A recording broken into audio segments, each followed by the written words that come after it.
जे प्रत्यक्ष बोलतो त्यात ते किती उतरतं आणि ते तुमच्या कानातून आत शिरतं तेव्हा तुमची बुद्धी त्याचं काय करते. दारूबंदीचा प्रचार करायला मंडळी गेली एका गावात आणि गावातल्या लोकांना त्यांनी बसवलं. दारुड्या लोकांचंच गाव होतं. मग मुठभर किडे आणले पकडून, एका ग्लासमध्ये टाकले आणि वरून दारू टाकली, तर ते तडफडून मेले किडे. मग त्यांनी विचारलं, पाहिलं डोळ्यासमोर पाहिलं तुम्ही, काय शिकला याच्यातून. उत्तर अभिप्रेत होता की जीवनाला दारू घातक आहे. पण एक उभा राहिला, तो म्हणाला की दारू प्यायलो तर आमच्या पोटातले किडे असेच तडफडून मरतील.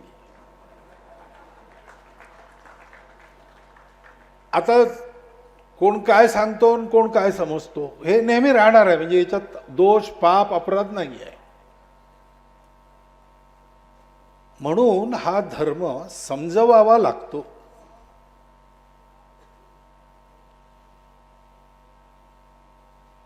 आणि समजवणं फार कठीण गोष्ट आहे.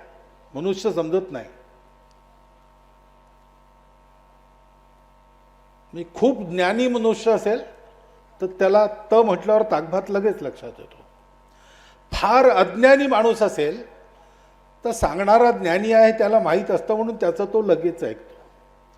पण बहुसंख्य लोक असे नसतात. त्यांना अर्धमूर्ध माहीत असतं आणि त्याच्यामुळे त्यांना मला माहीत आहे हा अहंकार असतो. अज्ञम सुखम आराध्य, जो अडाणी आहे त्याला लगेच समजावता येतो. सुखतरम आराध्यते विशेषज्ञ, त्याच्यापेक्षाही लवकर जो जाणतो समजतो. पण ज्ञान लव दुर्विदग्ध, थोड्याशा ज्ञानाने खूप फुगलेला, ब्रह्मापि नरम न रंजयती, त्या माणसाला ब्रह्मदेव सुद्धा समजवू शकत नाही.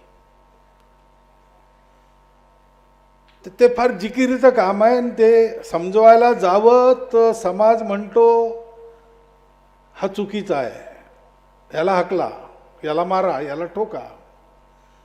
हे समाजाचं सहन करून समजावं लागतं. धर्म हा समजावा लागतो. आणि तो नीट नाही समजला तर त्या धर्माच्या अर्धवट ज्ञानाने अधर्म होतो. जगामध्ये धर्माच्या नावाखाली जितके अत्याचार झाले आहेत ते या चुकीच्या समजुतीमुळे झाले आहेत. आणि म्हणून तो धर्म समजवायचं काम करणारे संप्रदाय असावे लागतात. नुसते पंथ असून चालत नाही.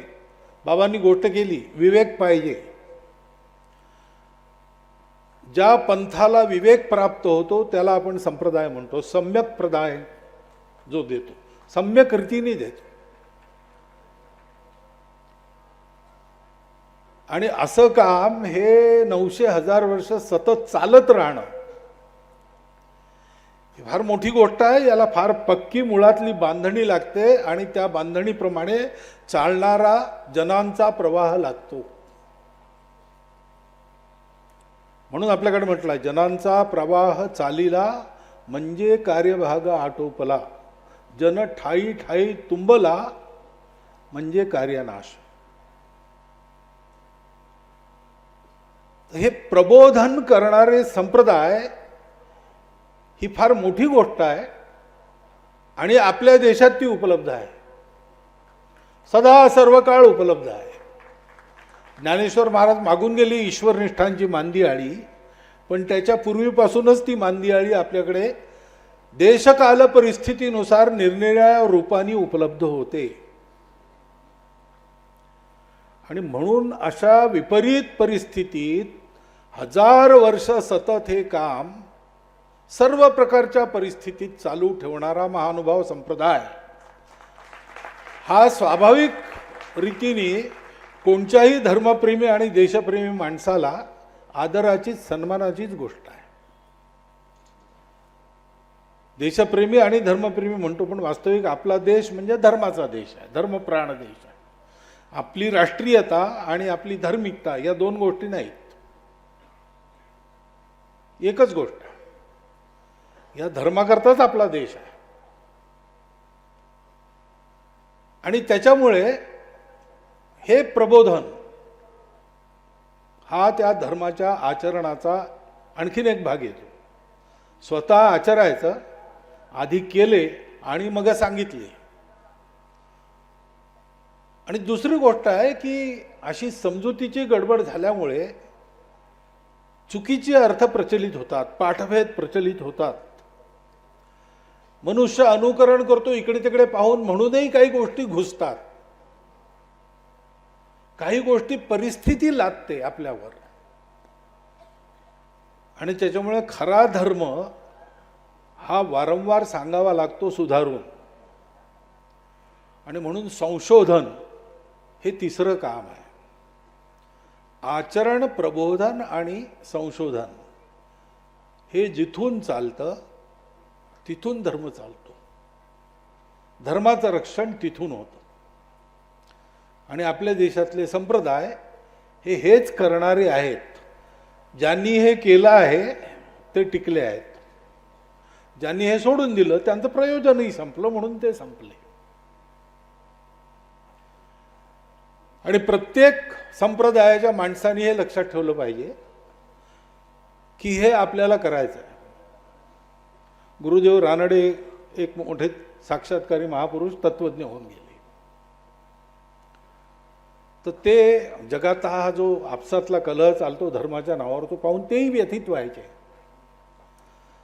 ते असं म्हणायचे की या रिलिजन्सना religion at the top of religion समजला तर ही सगळी भांडणं समाप्त होतील.